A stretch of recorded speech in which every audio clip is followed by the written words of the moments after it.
Bon, du coup, petit tuto pour faire son TFN, il va te servir à quoi? En gros, il va te servir comme numéro fiscal. De toute façon, c'est ce que ça veut dire, tax file number. Il est obligatoire. Il va te servir à ouvrir un compte en banque, à payer tes impôts, à ouvrir un compte superannuation. En gros, l'équivalent de ta retraite. Parce qu'en gros, ici, tu es censé ouvrir un compte pour ça. T'es obligé, c'est la loi. Et aussi un truc tout con, pour travailler, t'en as besoin quand tu vas taffer, il faut que t'envoies ton tax file number, parce que du coup c'est aussi joint à la superannuation, parce que c'est ton employeur qui paye la superannuation, donc faut qu'il sache ce numéro-là. Juste avant de commencer, le processus il est 100% gratuit, donc si tu tombes sur des sites qui te demandent de payer, c'est pas ça, t'es pas sur le bon chemin. Et aussi autre chose, le TFN ne peut que se demander quand t'es en Australie. Bon, du coup, je vais pas beaucoup te regarder pour le tuto, on se retrouve sur l'écran. Le site, je te mettrai premier lien dans la description, c'est ato.gov.au.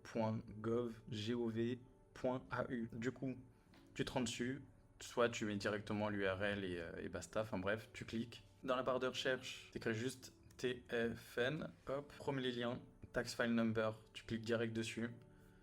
Ici, en gros, tu vas avoir plusieurs options. Forcément, celle qui nous intéresse, c'est Apply for a TFN. En gros, c'est demander son TFN. Tac. Ici, encore pas mal d'autres options. Ça sera Foreign Passport Holder. En gros, c'est les possesseurs de passeports étrangers. Donc, nous, forcément, les Français.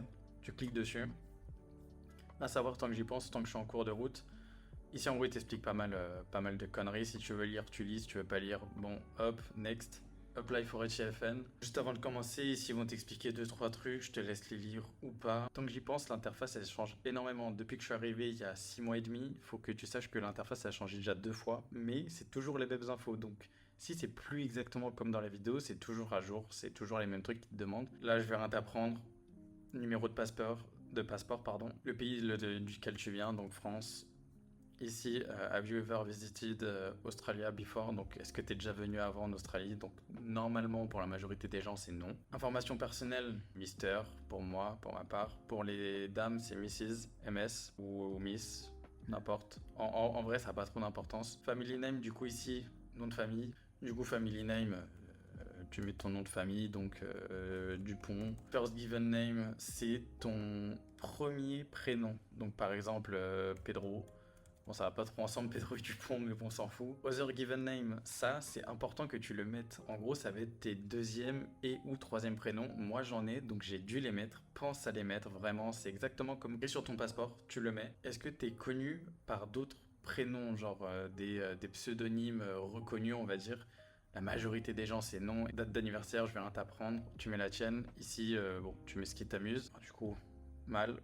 Et est-ce que tu as un époux? On est d'accord, c'est époux, marié, mariage. Si tu es avec ton petit copain ou ta petite copine, mais non, no. Ici, tu mets next. Là, en gros, du coup, je vais pas pouvoir te montrer la suite parce que moi, j'ai déjà le mien. Et deuxièmement, je peux pas mettre des fausses informations parce qu'en gros, les informations que tu mets là, il les vérifie en temps réel si elles sont enregistrées auprès du gouvernement australien. Donc du coup, ça veut dire que toi, ça sera forcément dedans si tu prends l'avion. Tax file number, en gros, il va y avoir 5 questions. Les 5 questions, la réponse c'est non. Prends le temps quand même de lire parce que si entre-temps ça a changé, voilà. Mais normalement, si tu vois 5 questions, c'est tout le temps non. Adresse, en gros, j'ai déjà reçu pas mal de messages par rapport à ça. Comment ça va se passer? Ils vont t'envoyer un courriel à l'adresse que tu vas indiquer. Mais en fait, une fois que tu as rempli le formulaire, tu peux directement le lendemain appeler et tu leur dis ouais, je viens de trouver un taf. Direct dès le lendemain. Ouais, je viens de trouver un taf, j'ai besoin de mon numéro, de mon TFN tout de suite. Il te le donne au téléphone. Et tu vas me dire ouais, mais si je parle pas anglais, tout ça. Si tu parles pas anglais, t'appelles et tu demandes un interlocuteur français. Donc en gros, ça va créer un appel à 3 personnes. Toi, la personne qui va te donner le TFN et un traducteur anglais-français.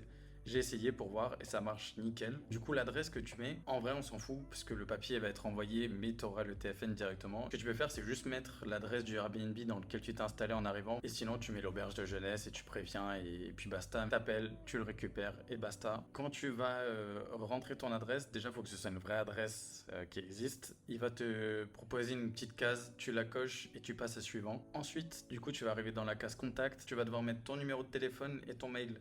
Numéro de téléphone, il t'en faut un et australien. Si t'en as pas, tu vas dans un Woolworths, un Coles, n'importe, et t'as des cartes prépayées, t'en prends une, je te conseille Telstra. Tu la glisses dans ton tel et en 5 minutes, ça y est, t'es prêt à recevoir ton message parce qu'ils te font une double authentification, donc c'est-à-dire que tu vas devoir rentrer le code qu'ils vont t'envoyer. Et puis du coup, c'est tout après, hein.